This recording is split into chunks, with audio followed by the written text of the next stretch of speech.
Hi guys, this is Dave from Orchids and Fambos. So I just wanted to show you my orchid haul that I got at the Cape Orchid Society's Diamond Jubilee show. This was about last week.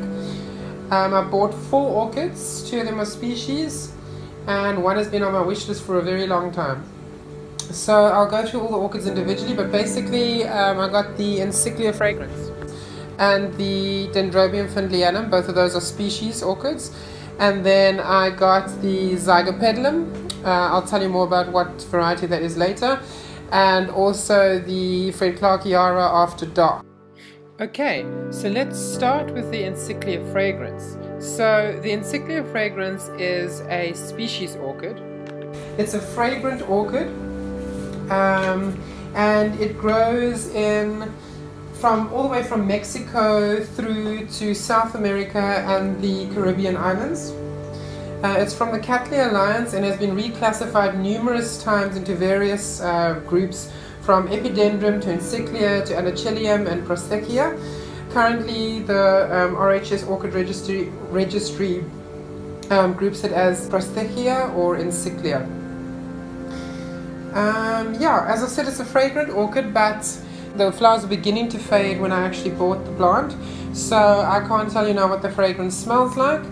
I've also repotted it because I wasn't very happy with the media that was in. I repotted it once the flowers started to fade. Okay, so that is the Encyclia fragrans, a very beautiful little flower. Cool. The next one I want to go through with you is the Dendrobium Annum, variety Oculatum. So firstly, the Oculatum basically just means that the throat of the flower is a very dark maroon color, and the flowers themselves are white to magenta.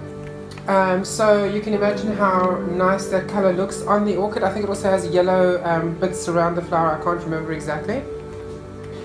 When it flowers, I will take a picture and I will post an update. Okay, the Annum is a cool growing epiphyte, and it grows in China, Burma, Laos and Thailand. It's a deciduous Dendrobium species. And it is a fragrant orchid. I'm not sure obviously what it smells like. If any of you have been growing the Dendrobium Annum and have smelt the flowers, please post below and let me know what they smell like. I'm quite eager to know. And if you want to know more about the care of this orchid, you can watch Roger Frampton's YouTube channel. He has one of these orchids.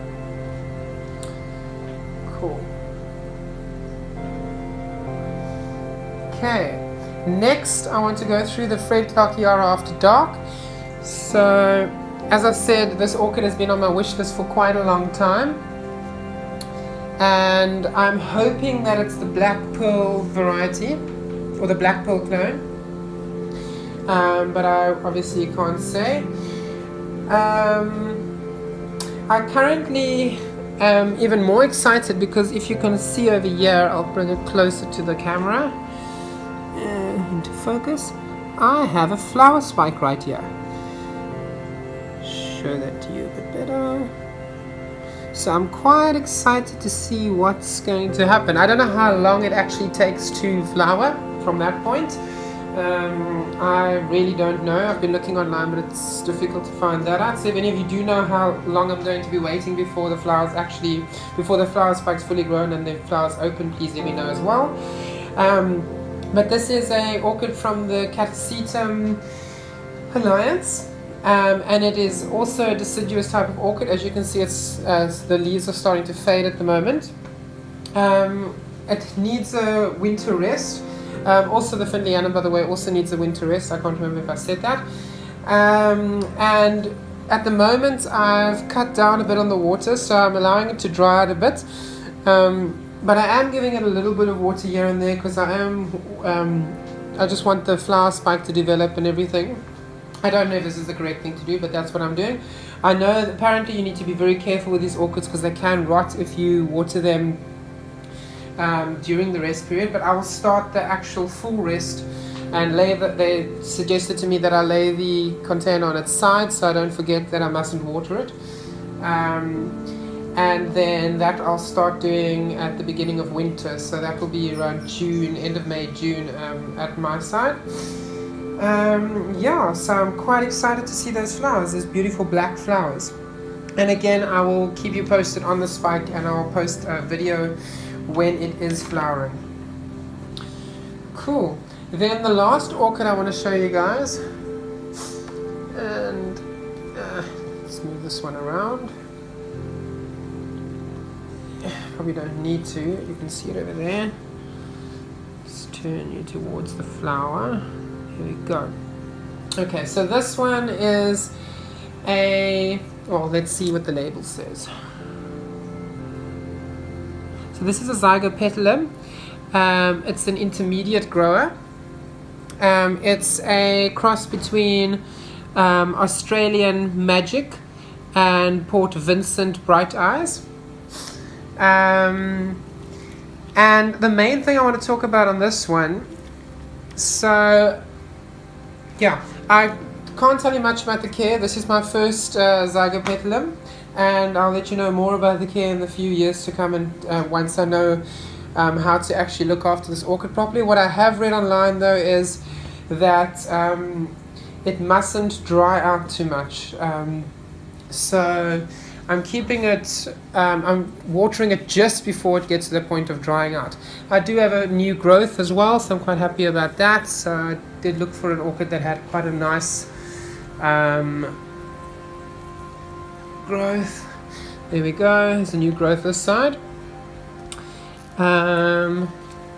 Yeah, what I really want to talk to you about on this orchid is the fragrance. It's absolutely amazing. So the best way to describe it is it's almost like a sweet floral fragrance with faint undertones of spicy and citrus. The closest that I could come to describing the fragrance in terms of flowers would be something like a spicy honeysuckle, jasmine type of vibe. And the closest flower that I could think of is a magnolia. It actually smells quite a bit like a magnolia fragrance. So as you can imagine, it's a really beautiful fragrance.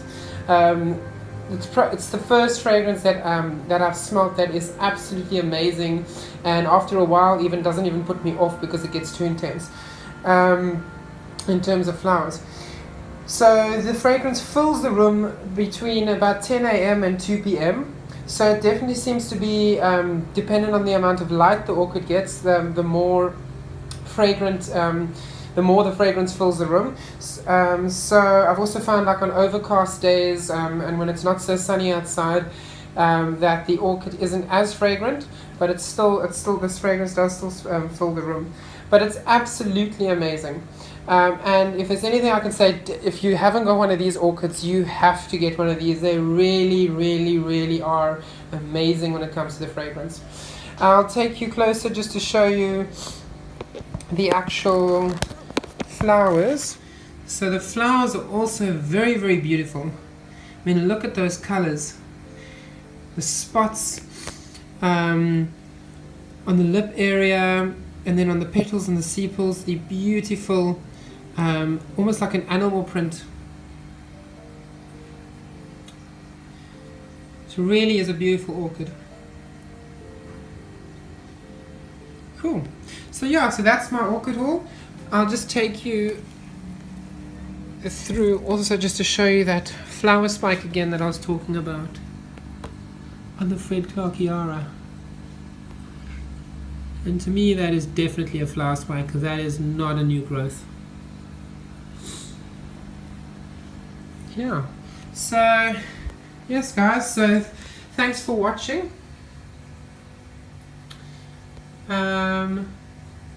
And feel free to post any comments down below, and if you like this video, please hit the like button.